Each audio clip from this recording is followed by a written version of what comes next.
MJ started watching movies. You know, obviously he wouldn't watch movies, but I was watching movies. And I fed him, and that night, my baby smiled at me for the first time. I was on cloud nine. He smiled at me for the first time, and I remember it being the the best feeling in the world.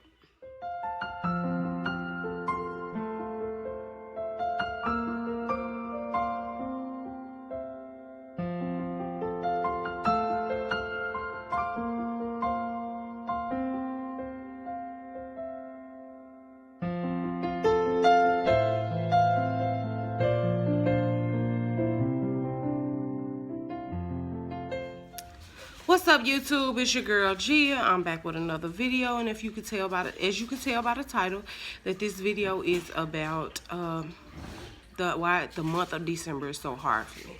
Okay, so please like this video, subscribe, and turn on notifications so that you can be notified when I upload a new video. Also, when I reach 1,000 subscribers, I will be doing a giveaway. I hadn't decided on what I was going to be giving away just yet, but once we get close, I'll probably announce at that point. Alright, so the reason why December is so hard for me is because it was the month that my first and only son was born, passed away, and buried, all in the month of December. I do have some happy moments because I have a daughter that was born December 9th, and Christmas is also December 25th, which is Jesus' birthday. So those are the happy moments for December for me. But the most part of December is very sad. On December 1st, my son was born. Beautiful 8-pound, 9-ounce baby boy. He was a junior. He was 21 inches long. I was going to get my tubes tied, and my mom talked me out of it, mainly because her second child passed away. And if she had got her tubes tied as she planned, she wouldn't have been able to have me. So she told me not to do it, but I was going to do it mainly because I had my girl, which she was 4 at the time, and I had my boy. I was done, and I was like, yes, you know what I'm saying? That was the greatest advice my mom could have given me, though. All right. So December 1st, my son was born early that morning, and I didn't do a lot of things. I have a lot of regrets as far as his care and having him, not having him, but I have a lot of regrets as far as not doing things with him that I felt like I should have done as a mother, you know. So December 1st, he was born, and I think about a week or two after he was born, I went and got a job. The company did not know that I had a 2-week-old baby or 1-week-old baby. The company didn't know at all. I was just another person that walked in and randomly filled out an application, and they hired me, and I got the job. Okay, so you know, I went to work every day almost. I worked double sometimes. I told everybody I didn't want my baby spoiled, so not to pick him up a lot because I knew that he was going to be spoiled anyway because my mom's first grandson. He was my sister's. It was our first boy in the family, period, because my mom had 3 daughters. At the time, my sister had 2 daughters, and I had a daughter, so he was the first boy in the family. He was his dad's first child. Well, my kid's dad, first child, and I felt like I was on the top of the world back then. You know, I had my son, I had my daughter, I had the most amazing guy that I could ask for at the time, and I was happy. You know, I was very, very happy. And then, like I said, I was working all the time and coming home, and I would not hold him as much because I didn't want him to be as spoiled as most kids are. And so, because I knew he was going to be spoiled. He was the first grandchild on his dad's mom's side. So, he was the first child on his dad's mom's side. So, well, the first grandchild. So, we were very happy, and I knew he was going to be spoiled. So, the morning of December 27th, 2 days after Christmas, I got up and I went to work, and I did my shift. I came home, I took a bath, put MJ in the tub, Jalen, put her in the tub, And my sister called me, and she was supposed to get MJ and Jalen that night, but I think she said her head was hurting really bad. And so she asked me if I would get her girls and then she would get MJ and Jalen the next day. And I was like, sure, I didn't have a problem with that. I love my nieces to death. I love all my nieces. I have 4 of them. And I was like, okay. So I let them watch movies for a while, and then they went to bed. And then me and MJ started watching movies. Obviously he wouldn't watch movies, but I was watching movies. And I fed him, and that night my baby smiled at me for the first time. I was on cloud 9. He smiled at me for the first time, and I remember it being the best feeling in the world. Excuse me. I remember being the best feeling in the world because that was the first time he ever smiled at me. He smiled at everybody else. He gave everybody else like good smiles, but that was the first time he ever smiled at me. I looked down at him. He smiled at me.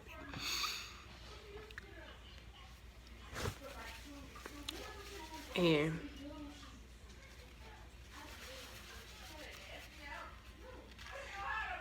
I remember going to sleep probably around 3 a.m. December 28th.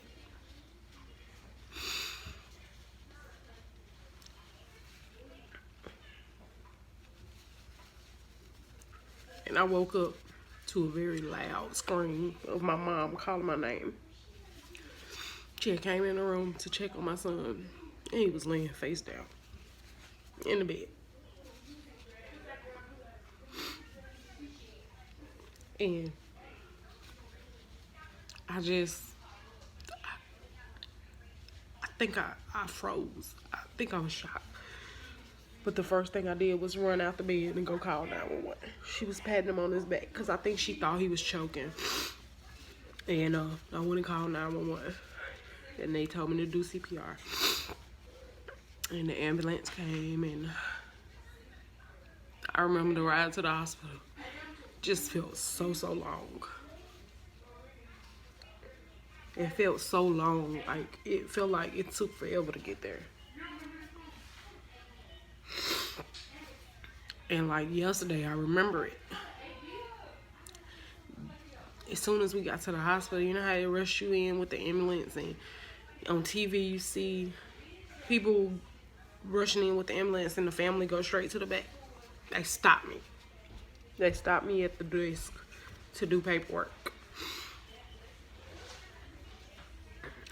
And by the time I got through signing that paperwork to have my son admitted, I went towards the children's ER doors to go in, and a nurse turned me around and took me in the prayer room. And I knew what they was about to tell me. I knew that they was about to tell me that my baby was gone.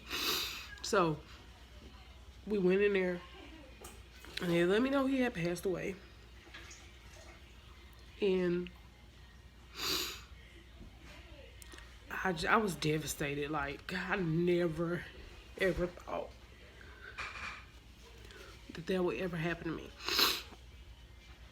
And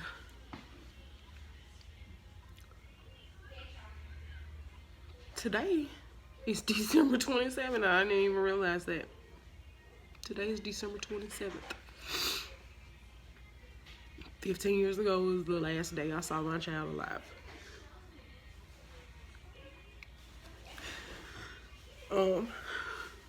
But they took me in a prayer room. They let us know my baby was gone. My boyfriend at the time, my baby's dad, sister was there with me, and they told us he was gone. They was like they tried, but they couldn't resuscitate him. So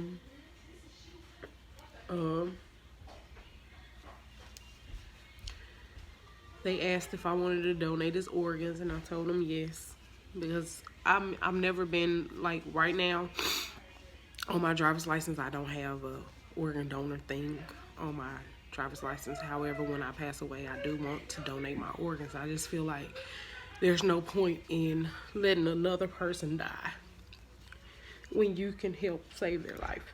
So I donated all his organs, and immediately we started making funeral plans. On about, I want to say 2-3 days after his death, I was able to talk to the coroner, and they let me know that he passed away from SIDS, sudden infant death syndrome, and that you know, he was still breathing when we found him at home, because if he hadn't been, the ambulance would have never came and got him. They would have sent the coroner straight to the house. So they wouldn't have wasted time to transport him, which was a relief, because for a long time, even after they told me that, I feel like the ambulance didn't drive fast enough. I feel like it was my fault. I shouldn't have co-slept with him. I feel like God hated me until I got saved. I feel like God really hated me because I couldn't understand why he would give me this precious baby just to take him back from me. So I thought he hated me for a long time until I became saved, and I realized that everything happens for a reason. So on December 31st, New Year's Eve, 2004, I buried my son. We buried my son. Stop, Skylar. We buried my son, and it was like the hardest day of my life. I couldn't even get up out of my seat to let them lower him into the ground because it was so hard. And that's one reason why this anxiety and agoraphobia is so hard for me to deal with, because I feel like all the things that I'm going through, I didn't go through after the passing of my son. I was way younger, but I feel like I didn't go through it then, and that's when I should have went through the most anxiety and the most depression. And so I think that is something that contributed to it, but that is one reason why the month of December is so hard for me, and why I hadn't recorded all month. I really had to deal with my feelings.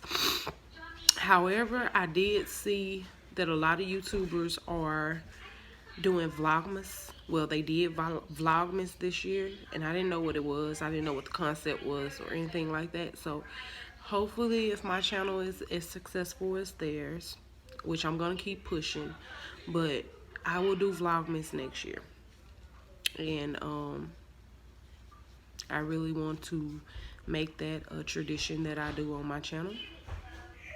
And I will try to make sure that I upload every day. I am kind of lazy. I don't like to do my hair or my makeup. And I feel very hideous without it done. So that's one reason why I don't upload a lot as well. But I do plan on making this new year a new me, and making my channel very successful, like some of my favorite YouTubers. And I plan on uploading a lot. I plan on uploading my journey. Like I said, new year, new me. So I plan on also doing therapy, whether I want to or not. And I gotta understand, just like I'm telling you guys, that I'm gonna have some good days and I'm gonna have some bad days. And other people around me will have to understand that as well. I'm gonna have days where I want to go a block. I'm gonna have days where I might do 3 blocks. I'm gonna have days where I might not be able to even get in the car. So I look forward for you guys joining me on this journey. I thank you so much for being my subscribers and being there for my channel to make it successful. So don't forget to like this video, subscribe, and turn on notifications, because I will start doing post notification shout outs when I reach 300 subscribers. And then don't forget, when I reach 1,000 subscribers, I will do a giveaway, and that will be announced probably around the 800 or 900 mark. So thank you guys so much for watching this video with me. I didn't expect to get so emotional, but I mean, it is a tough situation to talk about. So thank you guys so much for bearing with me. If you watched this video until the end, please give me a heart eye emoji to let me know you watched it to the end. Thank you guys so much. Y'all have a good night. Until next time, I holla.